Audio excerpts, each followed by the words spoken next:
नमस्कार दोस्तों, मैं डॉक्टर विनीता पांडे एक बार फिर आपके सामने उपस्थित हूँ और आज हम बात करने वाले हैं शालेय संस्कृति नेतृत्व एवं शिक्षक विकास, जो आपके डीएलएड सेकेंड ईयर का 4th पेपर होता है और उसके इम्पॉर्टेंट क्वेश्चंस के बारे में हम लोग बात कर रहे हैं। तो जैसा कि आप सभी को पता है कि ये भी उसी तरह से 5 यूनिट में डिवाइडेड हैं सारे चैप्टर,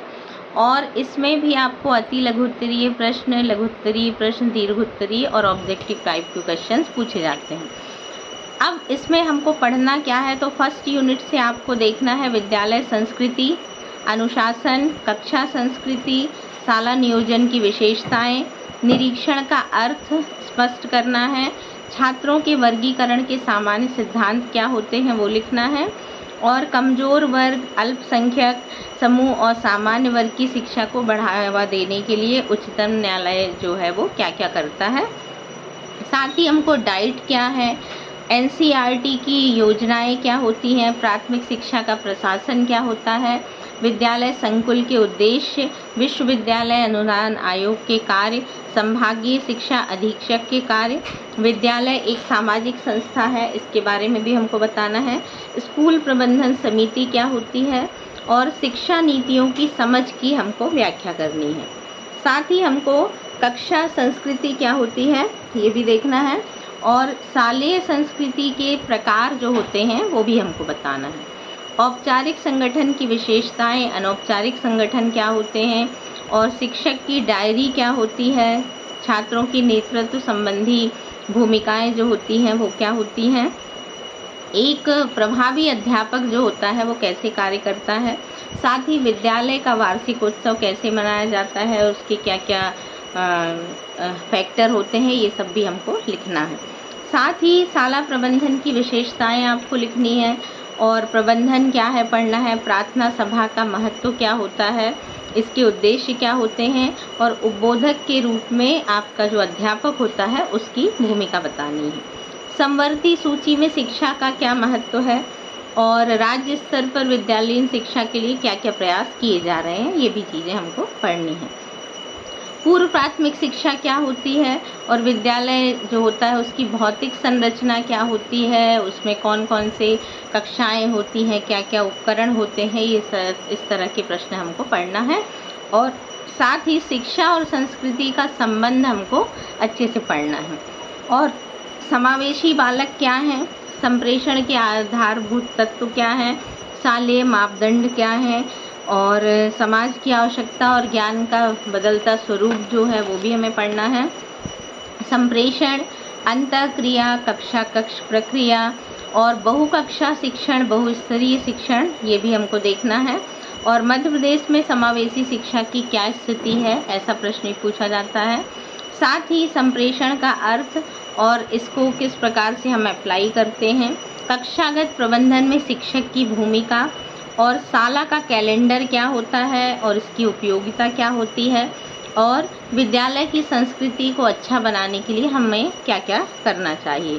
साथ में समावेशी शिक्षा जो होती है उसमें हम किस प्रकार की कक्षागत पद्धतियों का प्रयोग करते हैं। यूनिट 3 में हमको पढ़ना है विद्यालय का नेता और उसका दायित्व, दल नेतृत्व क्या होते हैं, स्कूल शिक्षा विभाग के कार्य, मदरसा बोर्ड क्या है, आपका प्रशासनिक रूप से प्रधानाध्यापक की भूमिका है, आपकी प्रधानाचार्य के कार्य हैं, और नेतृत्व करने वाला नेता में क्या क्या गुण होना चाहिए। बालिकाओं की शिक्षा हेतु आपको अपने सुझाव पढ़ना है, और राज्य शिक्षा केंद्र का दायित्व बताना है। स्कूल शिक्षा विभाग के अंतर्गत कौन कौन सी प्रशासनिक इकाइयाँ आती हैं ये देखनी है, और प्रशासनिक नेतृत्वकर्ता के रूप में आप विद्यालय में कौन कौन से कार्यक्रम आयोजित करते हैं। रूपांतरकारी नेतृत्व क्या है और उसको प्रभावित करने वाले कारक भी पढ़ना है हमको। कोई विद्यालय टीम के रूप में कब तैयार हो पाता है, और साथ ही भूमिका, उत्तरदायित्व और कार्य में क्या भेद होते हैं, ये भी हमको पढ़ना है। फिर है आपका एक अच्छे अध्यापक के क्या गुण होते हैं, और शैक्षिक प्रबंधन नेतृत्व की हमको सविस्तार व्याख्या करनी है, ये भी हमको देखना है। और इसके साथ हमारे बदलाव प्रबंधन क्या होते हैं, इसको कैसे करते हैं, और शिक्षा में क्या क्या बदलाव होते हैं, कस्तूरबा गांधी विद्यालय की क्या भूमिका है, उसका मॉडल क्लस्टर शाला क्या होती है, होशंगाबाद विज्ञान शिक्षण का जो कार्यक्रम है वो क्या है, शैक्षिक भ्रमण क्या होता है, क्यों किया जाता है, नवोदय विद्यालय की विशेषताएं आपको पढ़नी है, शिक्षक समाख्या योजना पढ़नी है आपको, और जिला प्राथमिक शिक्षा के कार्यक्रम क्या होते हैं, सर्व शिक्षा अभियान पढ़ना है आपको, शिक्षा में परिवर्तन कैसे होंगे, और साथ ही आपको एनसीईआरटी के अनुसार अध्यापक शिक्षा का जो उद्देश्य है वो क्या है, और एनसीटी जो होता है राष्ट्रीय अध्यापक शिक्षा परिषद, उसके उद्देश्य पढ़ना है। डाइट की भूमिका भी पढ़नी है आपको, माध्यमिक शिक्षा आयोग क्या है, इसकी क्या भूमिका होती है, इसके क्या उद्देश्य होते हैं, और बालिका शिक्षा को विस्तार से पढ़ना है आपको। साथ ही आपको उच्च अध्ययन शिक्षा संस्थान, जिसको हम institute of advance study in education IASE कहते हैं,